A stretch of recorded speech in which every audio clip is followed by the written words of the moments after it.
we're going to continue our series on what they don't tell you in the Dante trainings. But before we get into that, go ahead and subscribe to this page, like it, and also hit the notification bell so you can stay up to date on all of our upcoming videos.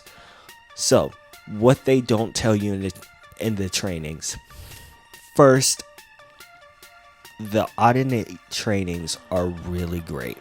They give you a lot of basic understanding of networking and how their protocol works and what it can do and what it all supports. Level 2 is even more in depth of how some of the protocol works. Like they're going to mention something like IGMP snooping, and they're going to touch on multicast and how that works and the differences between multicast and unicast. And level 3 is just a really deep study of all of it.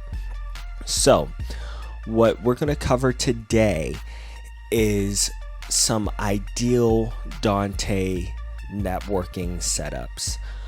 We're not going to get into the configuration of that. I highly suggest, if you're going to delve into configuring it, you can head over to Audinate's site, and if you use the Cisco SG300 series and the 350 series, guess what? They provide all the information on how to get it set up. Like, they show basically everything. They show screenshots of the GUI and everything you need to know. However, what they don't really explain in all of that is how to do it with multiple switches. For that, we're going to feature a friend of mine who is a network specialist, that he can explain some things on the programming level.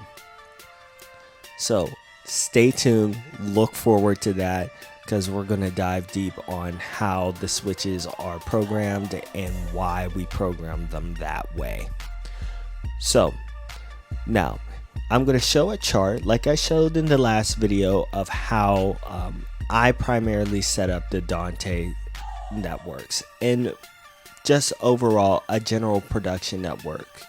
For me personally, I like all my production equipment to live on one enterprise network. It's a lot easier to fix problems. If the network goes down, I kind of have it always set up as a shelled network from the building network, just because it's easier for us to manage our devices in production. And we have different needs than what they are going to have on a general building network. Like the general building network is more so for like computers, talking to computers, doing file shares, and doing some added security and, you know, some printing too and scanning. With production, our needs are a lot greater than just sharing files and printing and whatnot. We're relying on protocols for lighting, for video, and for audio. And most of all for Dante, that it's a proprietary thing for us in these days, such as the Yamaha systems. We're going to start with the chart before we get into the Yamaha systems though. So in my chart, I have 3 different firewalls. I have the Cisco Meraki, I have the Cisco RV, and I also have the Cisco RV, I believe it's a 360, don't quote me on that. I'll post that later. But it's typically using one of these 3 firewalls. Now, I have chosen Cisco because it is what I have had the best luck with. I understand their infrastructure and how they place things, and it is my preference. I'm a Cisco person. I like Cisco. I also do like the HPE series. That does work too. The Aruba series, I love that too. However, I will do a mix and match. I'll use a Aruba series switch with a Cisco firewall. I know, isn't that weird? You use HP with Cisco. Probably they don't like that. So this video may mark me for merging two things together. However, I found that those are the switches and the firewalls that I tend to like. I like the Aruba stuff, but I kind of favor the Cisco stuff over the Aruba stuff because I primarily work more with Cisco. So I have the Meraki, which I love personally. For all my installed applications, I highly recommend the Meraki. Here's why.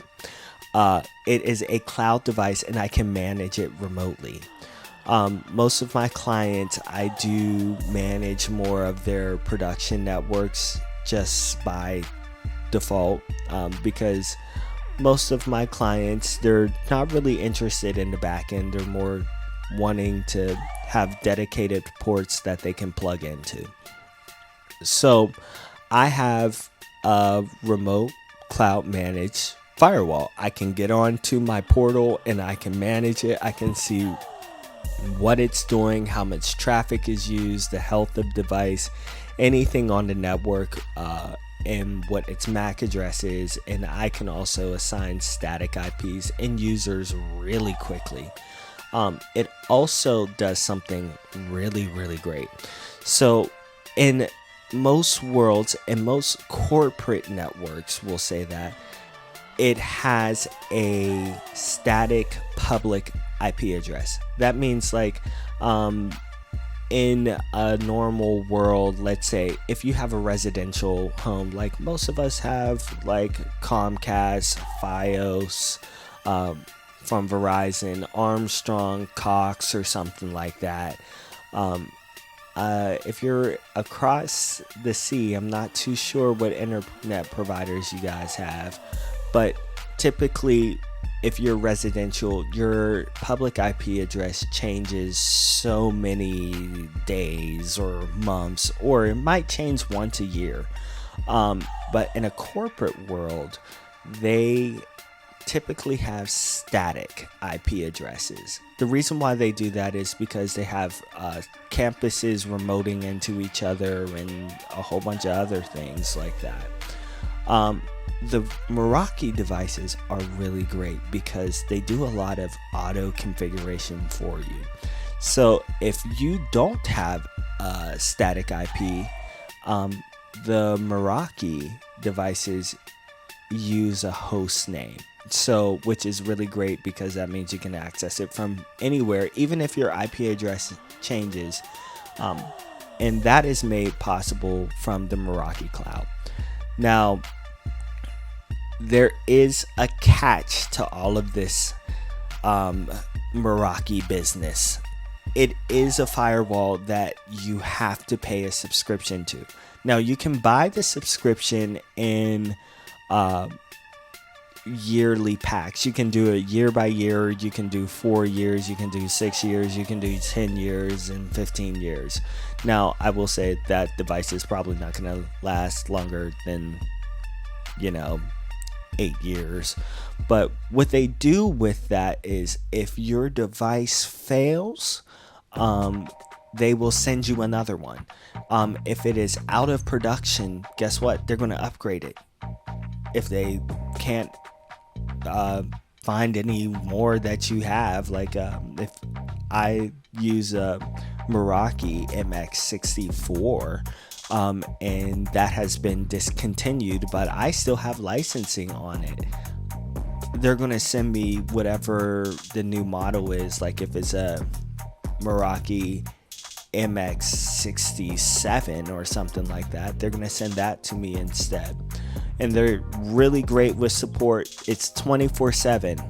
So they will support you 24/7. Now, if they deem your device defective and you don't have a special support plan, just so you know, you're going to have to wait until a weekday to get another device, which is really challenging sometimes. especially if some of you might be working in the houses of worship and church world. If something goes down on a Saturday, you're kind of stuck unless you have a spare. So in most cases, my clients all have Meraki MX64s, and I have one at my home too. So if one of theirs goes down, I can loan them mine, and guess what? As soon as I add it to their network, it downloads the config and I can plop it in and it works just as usual. Now the other two, I have the RV series. I have a 100 series and a 300 series. The difference between the two are primarily one can only do 5 VLANs and the other one can do more than that. With 5 VLANs, you may think that is enough, but you find out you're running out of them pretty quickly. So in my standard network, I have a management VLAN, which has all of the hardware that is for the network. So like the firewall is like 10.1.1.1, and then the switch after that is .2, and then following switch .3, access points .4, and so on. I typically do on my switches first and then access points. It is very important that you have those all written down in a spreadsheet somewhere so you always know what's on your management VLAN and you can get to it pretty easily. Now, I also have 2 different versions of switches. I have the SG300 series and the HP Aruba. I tend to like the Cisco stuff more than the other brands. The reason why is because Audinate has all the information to set up your switch on their site, which is great. That means most of the legwork is done. Now, what is not on there is if you are using the switches in a star config. So if you ever heard of a star config, you might have a core switch that's in the center, and then you have all of these other switches in other places. I believe I might have touched in that in the last video, but if I haven't, the star config means that you have basically a device in the center and a whole bunch of other devices that it does a point-to-point connection to. Or you can do it in a loop. So if you are using a Yamaha Ravage console, those require you to have a fiber loop. So your first stage box connects to your console in the primary port, and then your secondary port of your first stage box goes into the primary port of your next stage box, and then that redundant port or backup port goes back to the console. So you basically have 2 ways to get to all of your devices. So you can do that with switches too, although with switches it's not recommended doing it that way. But you can set it up to work in that fashion. So I do favor the Cisco stuff a little bit more, just because I'm more familiar with it. But I do love the user interface of the Aruba, the HP Aruba series. Now, it's probably really bad that I'm saying this, but I will use an Aruba series with a Cisco switch. Aruba series switch with a Cisco series firewall. I'll be clear on that. Not a switch, but a firewall, because I would really like for all my switches to have the same UI, so it doesn't get really confusing. So that's very important when you're designing or implementing systems. It is very important that you have consistency. If you are a church with multiple rooms, multiple spaces, multiple campuses, I highly recommend that all your systems are very close to being identical. Now, I'm going to kind of switch off of Dante with that rate. Now, if you have multiple campuses and you are a church, that does not mean that if your main campus has 12 boxes of a line array because your space seats 3,000 people, when you have a smaller space that only seats 300, you're not going to want to put a 12 box line array in that space. You're going to want to have it scaled. But what I would say is maybe if you have an L-acoustic system in your main space, you might want to have an L-acoustic system in your small space. Why would you want to do that? Because that means all the processing is the same. That means if you need to make a change, you're not learning another system. You're staying inside of the same architecture. If you have site to site with the Meraki stuff, which is really great, you could, in theory, well, not really a theory, what you could do is you can turn on to site from your main location to that location, and you can type in the IP address of your processors if they're connected to the network and access them, and you can help real time. It's really great. I recommend doing that. I also recommend putting in a dashboard computer that sees all the VLANs if you ever have to do troubleshooting.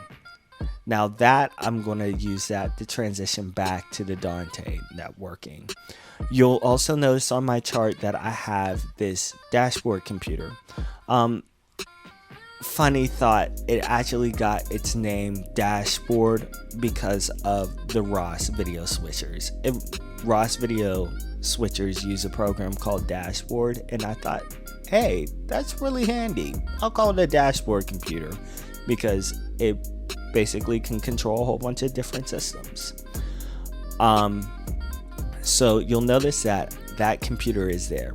That is a backup in case I ever have to get into any of the network. If I have to get into something and I don't happen to have a VPN or anything like that, I typically have a version of TeamViewer on that computer that I can remote into and help my clients out. I found that to be very helpful for most of my clients. There are a few clients that can handle all the networking internally, which is really great. Where most of the time it's just implementing something new. And we try to be very proactive with what we're doing as far as future-proofing their systems. So that is my network chart. Now we're going to talk about some manufacturers. Each manufacturer does things just a hair differently. Like each device is just a hair differently. But we're going to focus on two of them today. The first one is going to be Yamaha, and the second one is going to be Allen & Heath. We're going to start with Yamaha first because they have some different rules of how they set up their stage boxes. So Yamaha, first off, if you have a QL5, a QL1, a QL3, or a CL1, CL3, and a CL5, they all use Dante as their proprietary network to communicate with their stage boxes. Now, if you have a Yamaha Rio box, they can run up to 96K. Now, that's great and all. But the CL5 to the QL5, or let's just say the CL series and the QL series, they don't run at 96K. They run at 48K. So if you're ever trying to use their Dante boxes like the TO and the Rio with any of those two, or even the TF with any of those devices, it won't work at 96K. It just won't, because the console is limited at 48K. Now, it may not be limited at 48K that I know of. Maybe in a future firmware update, we can always ask Yamaha to see if they're going to expand those consoles to 96K, if they can support it. I know a console that may be getting 96K is the M32. That is supposed to eventually be able to support 96K, which I think is pretty cool. But the CL series uses the Rio boxes and the TO boxes to pass their audio, do the head amp control and whatnot. Now, these boxes, if you did not know this, have dip switches on them. These dip switches control what these boxes do. They have different features such as resume, refresh, and DHCP and redundant mode. So if you're going to use a Dante setup like this and you have multiple devices, I highly recommend that you put them in DHCP mode for the time being. The reason why you want to put them in the time being, because your firewall is going to hand them an IP address, and they seem to not always cooperate when they're in the static mode, from what I have found. Now, there's some other settings that you want to make sure that they're doing. You're going to want to put the boxes in resume mode, so whenever it turns on, it resumes however it last was set.